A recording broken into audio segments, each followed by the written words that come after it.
Have you listened to recordings of what you knew to be illegally obtained voicemail messages? I do not believe so, no. Well, you know about the Mail Online piece, right in the middle of this page.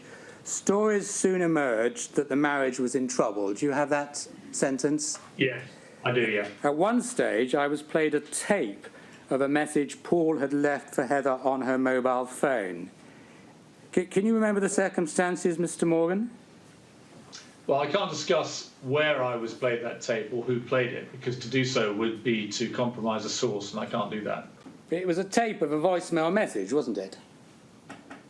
Well, I'm not going to discuss where I heard it or who played it to me for the reasons I've discussed. I don't think it's right, and in fact the inquiry has already stated to me you don't expect me to identify sources.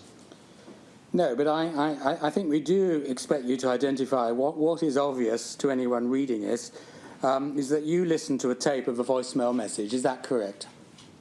I listened to a tape of a message, yes. But it was a voicemail message, wasn't it? I believed it was, yes. It was heartbreaking. The couple had clearly had a tiff. Heather had fled to India, and Paul was pleading with her to come back. And then he even sang something into the answer phone, as you say. So you listened to all of that. Did you know that that was unethical? Not unethical, no. Why not?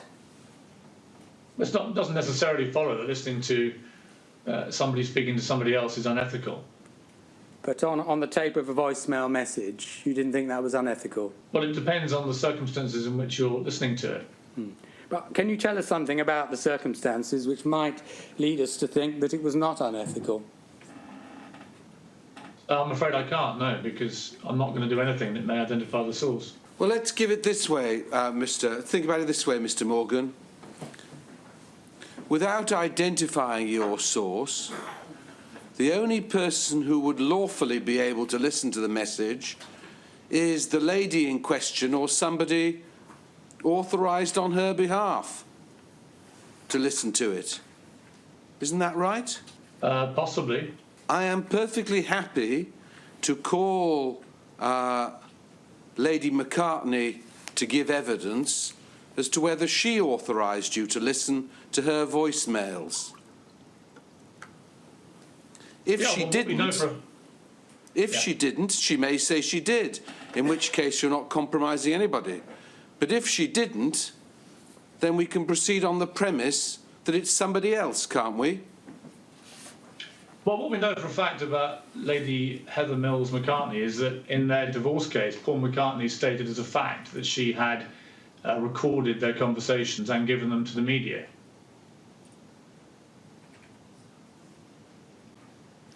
Well, maybe I'll do that then.